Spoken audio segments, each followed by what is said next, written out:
Kitab Ester adalah salah satu kitab dalam Perjanjian Lama yang menampilkan sosok perempuan, yaitu Ester, sebagai sentral. Namun dalam kitab Ester sendiri ada satu tokoh perempuan lain yang kurang mendapat perhatian dan ulasan lebih lanjut. Dia adalah Wasti, yang seringkali dibicarakan dalam konotasi negatif, yaitu sebagai sosok yang memberontak terhadap raja. Membaca kembali kitab Ester dengan menggunakan pendekatan feminis pasca kolonial menyingkapkan persilangan antara beberapa faktor, yaitu kekuatan dan kekuasaan imperium, hegemoni maskulin, perempuan yang dibungkam, daya resiliensi perempuan dan kaum tertindas.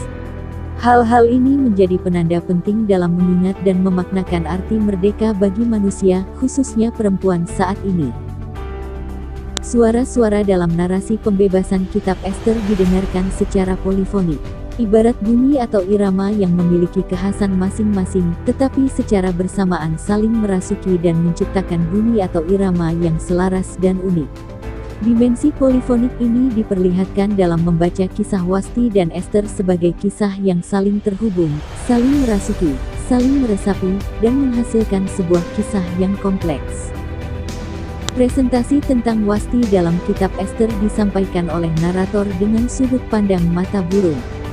Akibatnya Wasti lebih terlihat dingin dan tanpa ekspresi, sehingga hanya meninggalkan kesan sebagai sosok yang menggelar perjamuan bagi para perempuan dan membantah titah raja. Pembaca tidak tahu dengan pasti apa yang dirasakan oleh Wasti. Tetapi alasan Wasti untuk menolak titah raja dapat dipikirkan dengan lebih cermat. Teks menunjukkan bahwa raja yang dalam pengaruh minuman anggur meminta supaya Wasti dipamerkan kecantikannya di hadapan para tamu. Ini lebih terkesan sebagai tindak eksploitasi terhadap Wasti.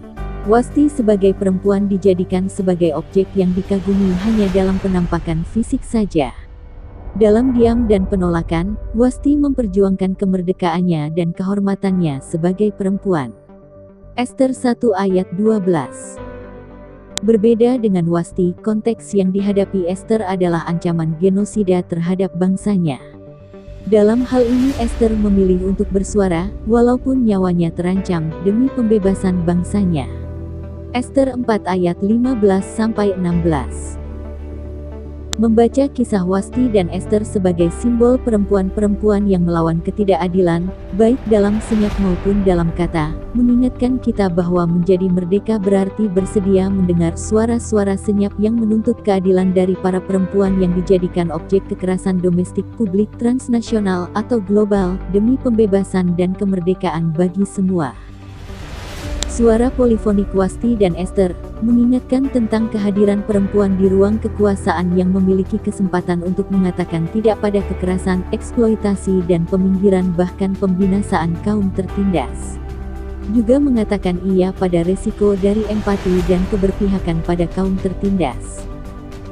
Kata iya tidak selalu menjadi antitesis dari kata tidak, khususnya ketika keduanya hadir sebagai suara polifonik yang menggugat penyalahgunaan kekuasaan dan hierarki kuasa yang tidak adil yang merembesi ruang publik sampai domestik dari hidup kita.